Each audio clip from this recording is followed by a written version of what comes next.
Amazonian wandering spider. இந்த உலகத்தில் இருக்கிற விஷமுள்ள சிலந்திகளில் நம்பர் 1 இடத்துல இருக்கிறது இதான். இதுக்கே வாண்டரிங் ஸ்பைடர்னு பேர் வந்துச்சுன்னா இது வலையே பின்னாது. நைட் நேரத்தில் இறைய தேடி வேட்டையாடுறதுக்காக சுற்றிட்டு அலையும். தேடி தேடி சாகடிக்கிறதுனால தான் இது பேர் வாண்டரிங் ஸ்பைடர். மற்ற சிலந்திகளே மாதிரி மனுஷனை பார்த்து ஓடாது. அதுக்கு பதிலாக உங்களை பார்த்து எதிர்த்து நிற்கும். தன்னோட முன்னங்கால் 2ஐயும் அப்புறம் 2 கொடுக்குகளையும் சேர்த்து தூக்கி காமிச்சு என் கிட்ட வராத உன்னை போட்டுருவேன் அப்படிங்கிற மாதிரி மிரட்டும். அப்படியும் நீங்கள் போலன்னா உங்களை விரட்டி கடிக்கும். இதுகிட்ட இருக்கிறது பவர்ஃபுல் நியூரோடாக்சின். கடிச்ச உடனே நமக்கு பயங்கரமாக வலிக்கும். அப்புறம் நம்ம தசல்லாம் செயலிழந்து போகும். இதயம் சீராக துடிக்காமல் போகும். நம்ம உடல் உறுப்புகள்லாம் செயலிழந்து சீக்கிரமாகவே செத்து போயிடுவோம்.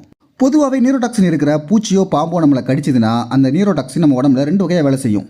நம்ம மத்திய நரம்பு மண்டலத்தை பாதித்து நம்ம ரத்த ஓட்ட போகிற இதெல்லாம் பிளாக் பண்ணி நம்ம தசைகளை ஒன்றா செயலிழக்க வைக்கும். ஆனால் இந்த பூச்சியோட நியூரோடாக்சின் சில நேரங்களில் ரொம்ப ஆபத்தானதாக இருக்குது. அதுவும் குறிப்பாக ஆம்பளை பையங்களுக்கு. ஏன்னா இது ரத்த ஓட்டத்தை கட்டுப்படுத்தாமல் அதை பல மடங்கு அதிகமாக்கிடுது. எந்த அளவுக்குன்னா நம்ம மூளையில் இருக்கிற நரம்புகள் வெடிக்கிற அளவுக்கு. அதுக்கு மேலே நம்ம ரத்தத்தில் நைட்ரிக் ஆக்சைடுங்கிற ஒரு கெமிக்கலையும் கலந்து விட்டுருது. இந்த கெமிக்கல் தான் ஆண்களுக்கு பாலுணர்வை தூண்டக்கூடிய கெமிக்கல். இந்த கெமிக்கல் ஏற்கனவே அதிக வேகமாக போயிட்டு இருக்கிற ரத்தத்தில் கலக்கிறதுனால பயங்கர வலியும் வேதனையும் கூடிய விரைப்புத்தன்மை ஏற்படுமா. இப்படி ஆனதுக்கப்புறம் அந்த மனுஷனை காப்பாற்றினாலும் அவன் காலம் ஃபுல்லாக ஆண்மே இல்லாமல் தான் இருக்கணுமா.